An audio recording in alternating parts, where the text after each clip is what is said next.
Hi dear friends, welcome back to Kiran five sports channel. Pro kabaddi season 12 Telugu Titans అయితే 2 home games రెండిట్లో ఓడిపోయింది. ఒక దాంట్లో గెలిచే మ్యాచ్ ఓడిపోయింది, ఇంకో దాంట్లో ఓడిపోయే మ్యాచ్లో మళ్ళీ కంబ్యాక్ ఇస్తూ ఓడిపోయింది.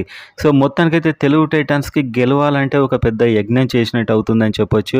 ప్లేయర్స్ పర్ఫార్మెన్స్ ఇదంతా చూసే ముందు ఇవాళ ఫైటింగ్ అయితే ఇచ్చారు కొంచెం. ఇది నచ్చిన వారు వీడియోని లైక్ చేయండి అండ్ సబ్స్క్రైబ్ చేసుకోండి IPL and pro kabaddi update కోసం. సో వీడియో ఇవాళ ఎవరు బాగా ఆడారు అనుకుంటున్నారో కామెంట్ అయితే చేయండి. సో వీడియోలోకి వెళ్ళినట్లయితే తెలుగు టైటాన్స్కి అయితే ఏది కలిసి రావడం లేదని చెప్పొచ్చు. వరుసగా ప్రతి సీజన్ ఓడిపోతున్నారు. ఈ సీజన్లో కూడా మొదటి 2 మ్యాచ్లు ఓడిపోయారు. అండ్ ఇవాళ అయితే మెయిన్గా భరత్ కూడా ఫెయిల్యూర్ అయితే దారుణంగా దెబ్బతీసిందని చెప్పొచ్చు. అండ్ కొంత టైం వరకు ఎండింగ్ వరకు ఆల్మోస్ట్ డిఫెన్స్ ఫెయిల్ అయింది, రైడింగ్ ఫెయిల్ అయింది, కనీసం బోనస్ లైన్ దగ్గరికి వెళ్ళడానికి భయపడ్డారు. చివరిలో మాత్రం విజయ్ మాలిక్ 14 పాయింట్లు తెచ్చాడు అండ్ మ్యాచ్ అయితే టఫ్ వస్తుంది అనిపించింది. కానీ గగన్ గౌడ 14 పాయింట్స్తోని మళ్ళీ దెబ్బ కొట్టాడు. సో ఓవరాల్గా గగన్ గౌడను ఆపడం అయితే చాలా కష్టమైంది తెలుగు టైటాన్స్కి. వాళ్ళైతే బోనస్ లైన్ దగ్గరికి అవలీలో వచ్చేస్తున్నారు. అండ్ వాళ్ళ దాంట్లో కెప్టెన్ సుమిత్ కూడా మంచి డిఫెండింగ్ చేశాడు.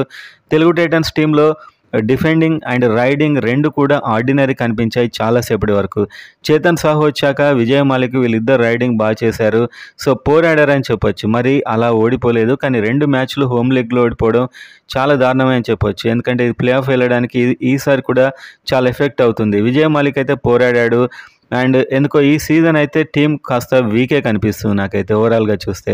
ఎందుకంటే ప్లేయర్ భరత్ హుడాని తీసుకున్నారు ఎంతో నమ్మకంతో. అతడైతే టెక్నిక్ స్కిల్ అయితే ఏం కనిపించట్లేదు. ఇది పోను ఇంక ఇబ్బంది అవుతుంది. చేతన్ సాహు బెటర్ అనిపించాడు ఇతనికంటే.